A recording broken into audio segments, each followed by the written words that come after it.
Yung aming institution na Nazareth Home for Children ay nag-18th anniversary last October 28. Father founder namin ay si Bishop Cirilo R. Almario Jr. 39 na ang children ngayon dito. May 2 college, 7 ang high school. Marami na rin kami napatapos. Ito ang Nazareth Home for Children dito sa Bustos, Bulacan. Welcome po ang mga bata na madala dito, sa mga bata pong lansangan, mga bata po inabandona, mga bata po na wala nang magulang, relatives. Welcome po sila dito. At pwedeng tanggapin ang mga edad na sa mga batang babae, 4 to 12 years old, sa mga batang lalaki, 4 to 8 years old. At sila po ay aming tinutulungan. Ito po sila titira, papag-aralin, at ma-develop ang total well-being nila.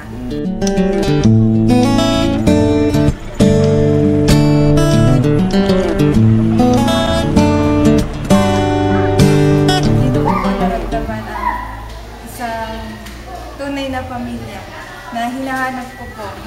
Dito nararamdaman ko po ang pagmamahal ng ina. Dito po naging masaya po ang buhay ko, naging maayos, nasa tamang landas.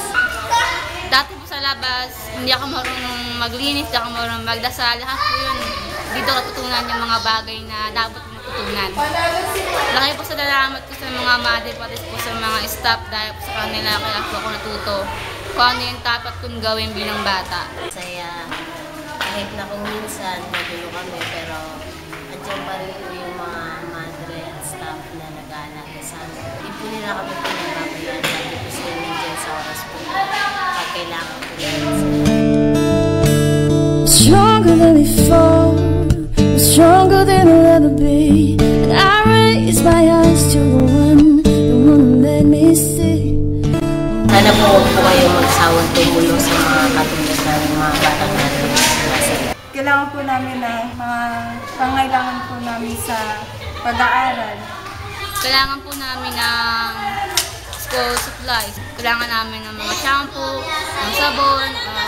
Pwede po kayong tumulong, pwede po kayong mag-donate ng goods, in kind, in cash, or kung ano man po yung mga gamit, mga school supplies, mga pang-baon sa everyday nila, mga baon, pang-aral, kung ano man po yung kaya ninyong ma-donate. Basta po, idaan po ninyo dito sa aming opisina or tignan po ninyo yung aming email address.